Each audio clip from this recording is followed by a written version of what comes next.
Welcome back to the Bruderhof YouTube channel, where we are discussing the book Following the Call, Living the Sermon on the Mount Together, a new chapter every week. Today, Matthew 5:38. You have heard that it was said, eye for eye and tooth for tooth. But I tell you, do not resist an evil person. So this, as one of our contributors or excerpts in this chapter points out, this is Giovanni Papini, a bitter and repellent command. And it must be for all of us. Yeah. Because, I think it's repellent, but so powerful because, like Papini points out, it just cuts off the reaction at its very base, like nips it in the bud. But it's so innate. It's such an innate part of ourselves, and different than other sins, drunkenness, immorality of other sorts.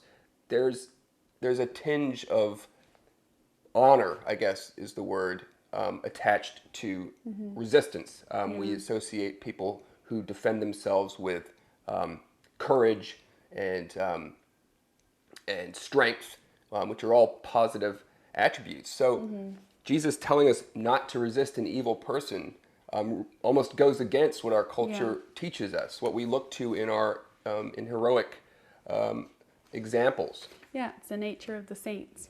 Yeah. None of us really perceive ourselves as saints, most likely. So what are we to make of this? And I think in this chapter we get some very good clues. Papini again talks about an injured man who feels no resentment and who does not run away shows more strength of soul, more mastery of himself, more true heroism than he who in the blindness of rage rushes upon the offender to render back to him twice the evil received. I think that points to a really important component of this commandment to not resist an evil person. Self-mastery.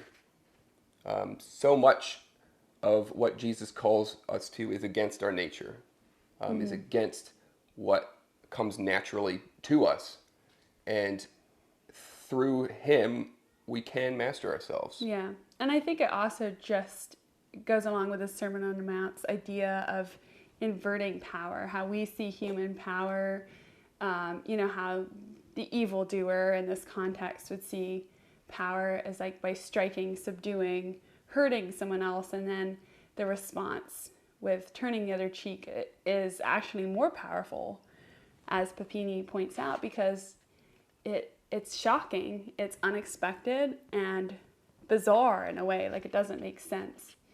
But because it is the power of love and Jesus' command. Yeah. I mean, so there are many arguments for resisting, right? For resisting, justice, defense of the defenseless. And, these all have their points, but I don't think anything can really overcome or argue away this very simple teaching of Jesus, to not resist, and that will take a struggle. Only he who has conquered himself can conquer his enemies. Ultimately, if we are followers of Jesus, we've committed ourselves to a way that's completely different from everything else.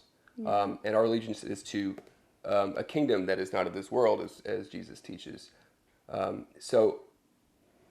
Yeah, but I think to bring this down from like the 6,000-foot view, there are instances where it just doesn't make sense to put yourself in a violent situation, or if there's repetitive and reoccurring violence or domestic abuse or things of that nature. But I think in reading this chapter, I think Dostoyevsky kind of brings it back to what Jesus is focusing on, that, we don't understand, we stand perplexed, especially at the sight of men's sin, and wonder whether one should use force or humble love. And he always suggests taking the route of humble love. And then if you resolve on that, loving humility is marvelously strong, the strongest of all things. There is nothing else like it. And I think that's so true. So I don't think it's about being stupid or just like a rolling false over. humility. Like, yeah, there's resources there. That's why, you know, you want to gather with like-minded people that are going to help and support. The fruits are going to be good, in other words. Yep.